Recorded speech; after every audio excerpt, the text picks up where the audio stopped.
Gattaca is an absolutely phenomenal film and an outstanding debut by Andrew Niccol. The understated story builds to a massive emotional payoff at the end, a mixture of triumph and melancholy thanks to some expert story structure. Gattaca didn't find its audience at the time, but critics loved it, and for good reason. So how does Gattaca pull off its emotional trick? This is Equipment for Living with Gattaca. Please don't watch this video until you've seen Gattaca. I'm about to spoil everything. Alright, get your bearings. Gattaca is about a guy named Vincent who wants to succeed in a post-eugenics world despite being born the old-fashioned way, full of limitations.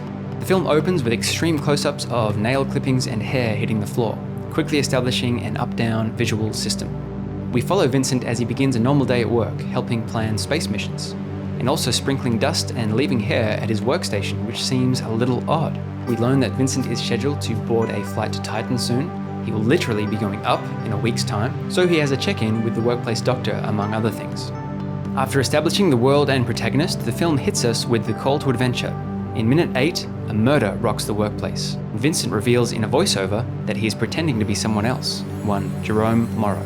This moment serves as the call to adventure, not only for Vincent, but also for the audience. We are challenged with a difficult situation and tasked with sorting it out, just as he is. A long flashback begins, which will see us through into Act 2. The flashback shows us Vincent's birth, the prejudice he faces as a natural baby, and his parents' decision to engineer his younger brother. The doctor designing the new baby hints at the film's theme. Believe me, we have enough imperfection built in already. Limitations.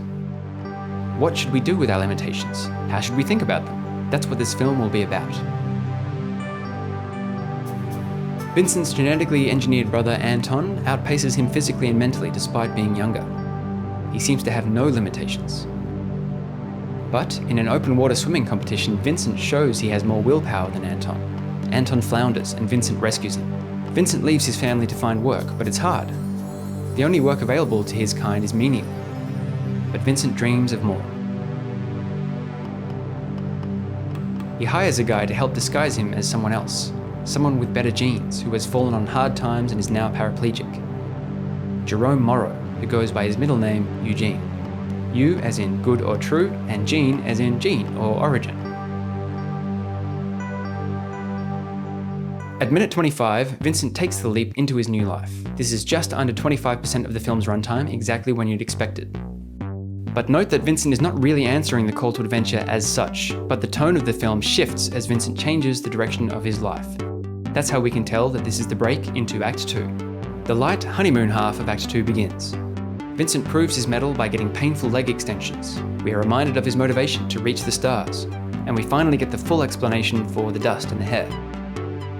Vincent is passing genetically for Eugene. He is lying about his limitations to achieve his dream.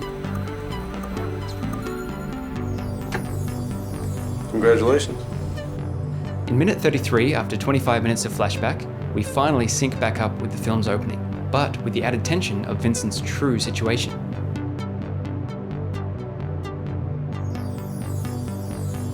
Detectives arrive to investigate the murder. Irene, Vincent's love interest, is ordered to help them. Irene constitutes one part of the B story, the side story that reflects the film's theme, but we'll come back to that later. It seems like Vincent is off the hook, and he celebrates with Eugene. Eugene constitutes a second thread of the B story, which again, we'll also come back to soon. The detectives find evidence of Vincent's DNA, tightening the net. The detectives constitute a third thread of the B story, which again, will pay off later.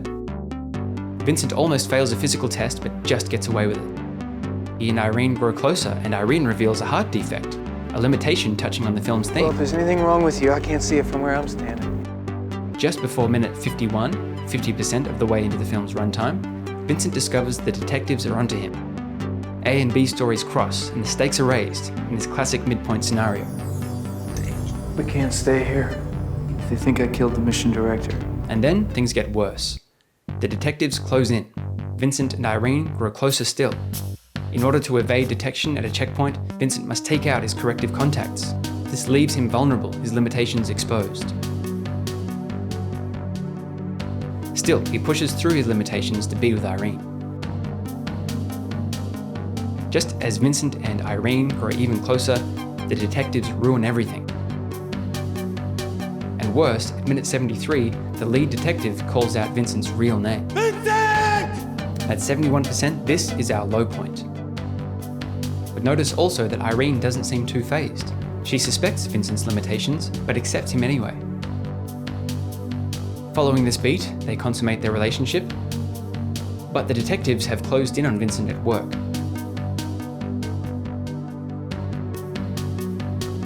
So Irene tips him off.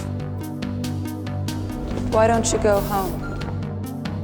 The lead detective takes Irene to pay Vincent a visit at home. At minute 79, 77.5% in, Vincent calls Eugene to tip him off. This small moment, combined with those preceding, actually constitute the break into Act 3. It's a little early, but not by much. All the ingredients are there. The main B-story character, Irene, gives the hero the information he needs to confront his true enemy. The other B-story characters, Eugene and the lead detective, are also present.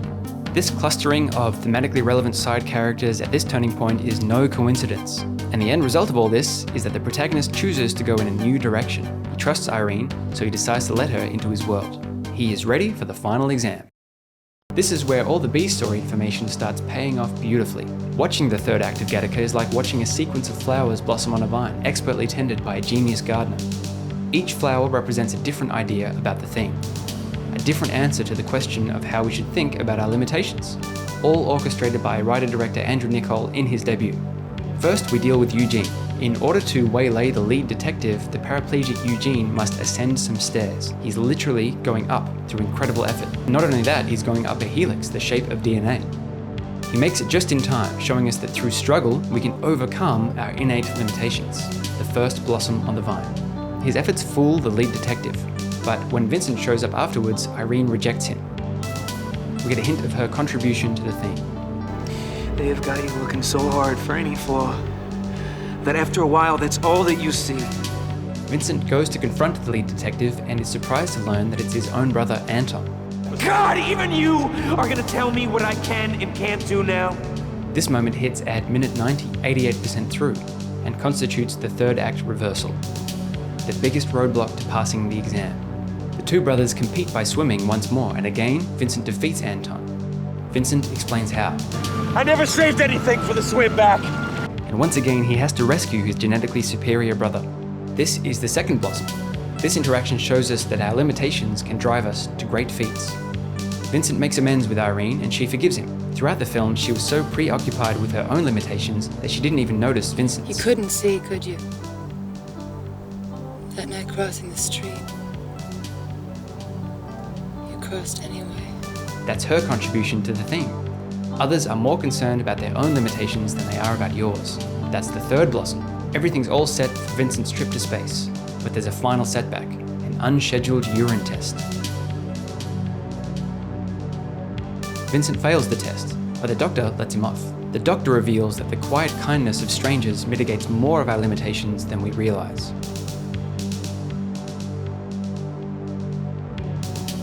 Vincent boards the rocket, but just as it's blasting off, we intercut with Eugene incinerating himself. This is the last blossom on the vine, and it's bittersweet. It reminds us that some limitations may seem insurmountable.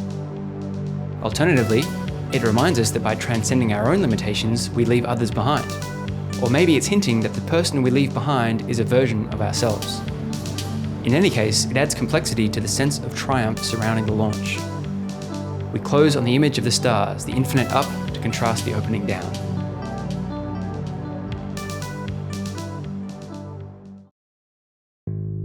Andrew Niccol pulled off something really special with this movie. I think the flashback at the start goes a little bit too long, and I never really like flashbacks even when they're as economical as this. But besides that, he crafted an immensely cathartic thriller based in real-life social concerns, and he used structure perfectly to make the ending of his film feel so triumphant yet melancholy.